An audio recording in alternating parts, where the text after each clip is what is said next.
Welcome to this week's look at the state of the New York City real estate market. This report is for the week of January 19th to the 25th. We're going to start right now with the luxury market. We'll move on to the Manhattan and the Brooklyn markets. I'll give you some additional information as well as strategies to help you be successful, whether you are a buyer or a seller in this market.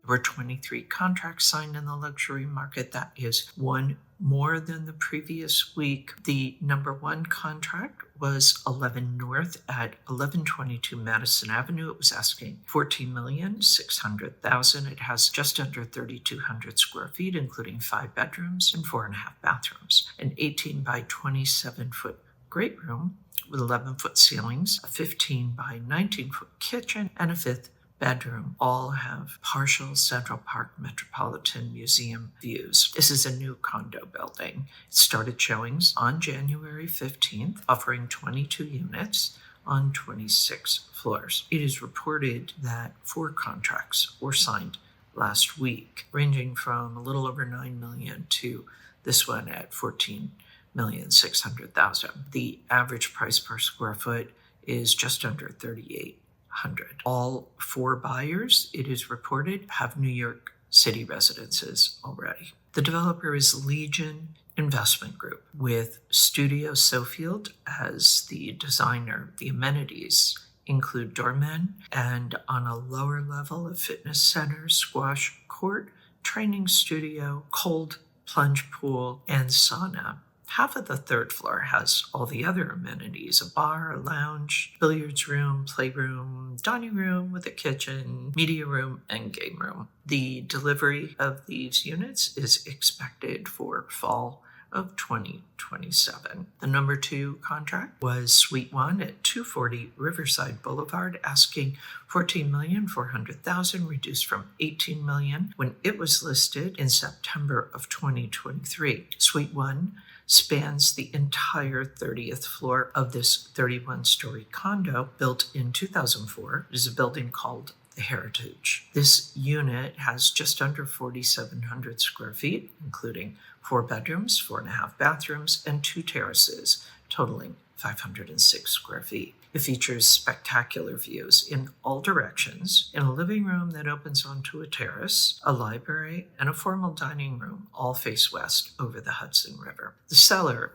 paid $15.5 million in February of 2016. Amenities in this building include concierge, doorman, fitness center, swimming pool, children's playroom, screening room, a landscaped courtyard, and a garage. We don't normally focus specifically on anything other than the number 1 or number 2 top contracts of the week, but there was a 3rd contract that was signed. It was Penthouse 3407 at 35 East 76th Street. It was asking just under $13 million. It was duplex, 2-bedroom penthouse co-op in the Carlisle Hotel that was previously reserved for President John F. Kennedy when he visited New York. The monthly maintenance for this apartment is almost $67,000, and that includes maid service and access to all hotel amenities, fitness center, spa,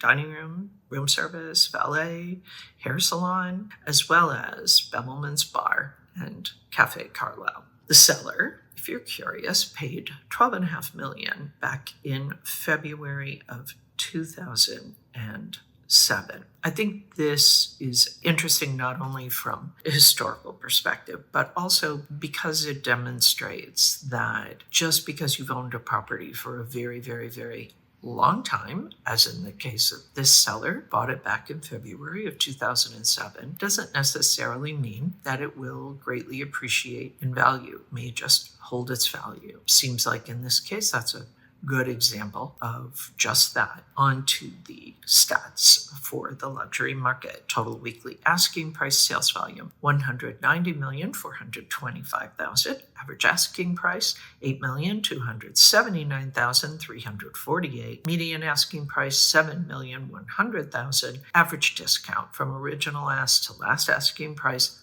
4%. And average days on the market, 507. Any questions at all about the luxury market, post them below or reach out to me at Sotheby's. We're going to move on now and talk about what is going on in Manhattan and Brooklyn.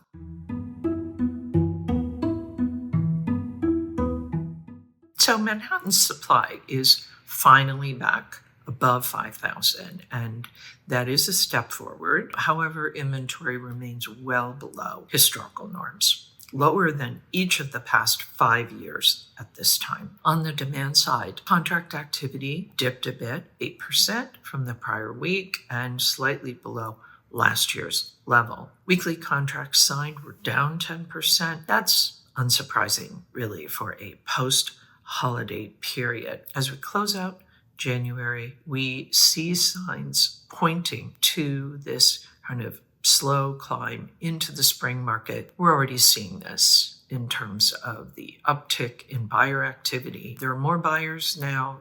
They seem more intentional. Perhaps they have been frustrated by market conditions of last year, and they are determined to get something done. We'll see. The supply for the week, 270, that is down a little over 12%. Contracts signed, 152, down about 17%. Off-market properties also dropped, 94, down a little over 33%. The supply for the month in Manhattan, 918, that is up over 86%. Contract signed, 637, down a little over 21%. Off-market properties, 609.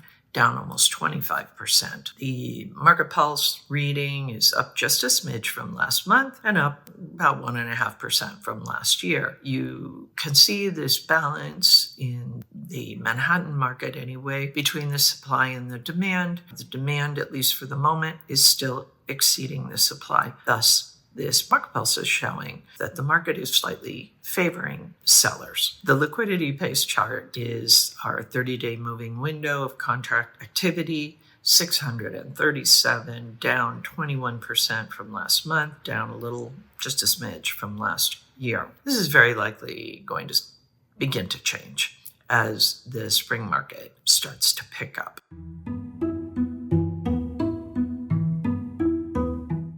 Brooklyn's supply also rose 3% last week, and it is slightly ahead of where Brooklyn stood this time last year.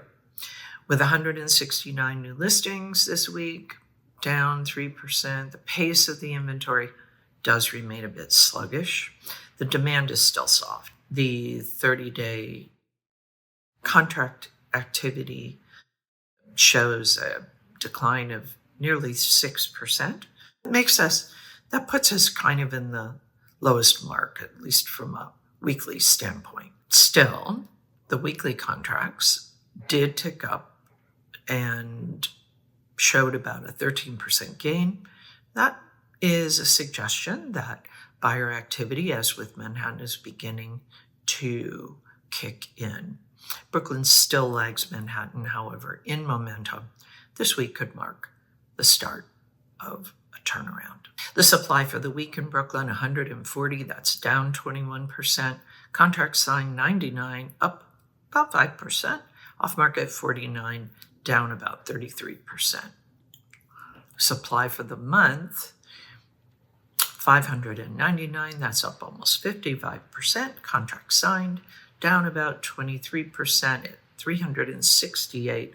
Off-market properties, 379, that's up almost 4%. And the Market Pulse is not changing a lot from last month or last year. The balance of supply and demand would suggest that there is less demand than supply, at least for the moment, as we said, could be seeing signs of a turnaround in Brooklyn. And the Liquidity Pace chart, this 30-day moving window of contract signed, 368, that is quite low. As I said, probably our lowest from our weekly reporting standpoint. It's the lowest we've seen.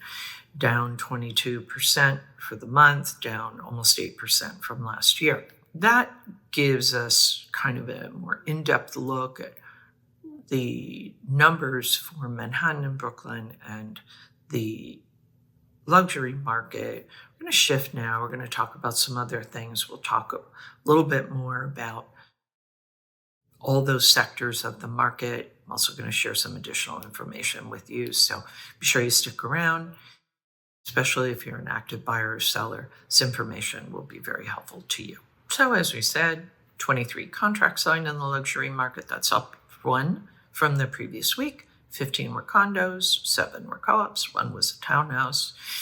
If we look at the supply, the overall supply in Manhattan and Brooklyn, Manhattan supply 5,144, Brooklyn 2,918. Pending sales in Manhattan overall 2,861, Brooklyn 1,712. Off-market properties in total in Manhattan 4,635, Brooklyn 2,219. Average days on the market in Manhattan 78, in Brooklyn 67. We see the current mortgage rates in New York City, at least as the most recent ones, hover around 6.3% for a 30-year fixed mortgage, 15-year fixed rates closer to about 5.6. The rates do fluctuate daily and by lender, so be sure that you shopping, let's say, those rates a bit. If you have a mortgage broker you trust, they can help you with that. Mortgage bankers typically have to work with the products for the bank that they work for. So if you're interested in shopping some rates, you'll want to be speaking with a mortgage broker who can look at different products, help you find the best rate for you. Always happy to share my resources with you. These are people that have helped my clients. I don't have any other relationship with them other than they do a good job for my clients. So always happy to share my resources if you should be in need of them.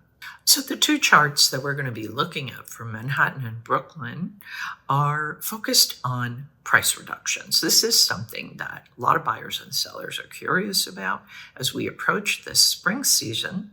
If we look at the last 90 days of deals for both markets, but let's start with the Manhattan chart, right? The average price cut needed to get a deal done was 7.2%.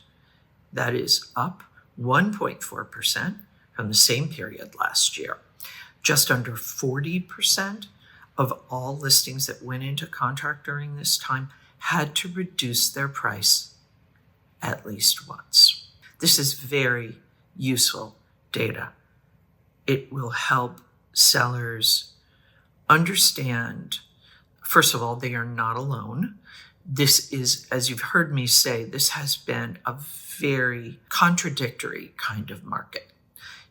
Some properties are selling quickly, others are not. Really depends location, price point, how the asking price is structured to begin with. That always makes a very big difference. Even in a tight inventory market like we're in right now, pricing power remains limited. So as always, accurate pricing and strategic positioning are key to standing out.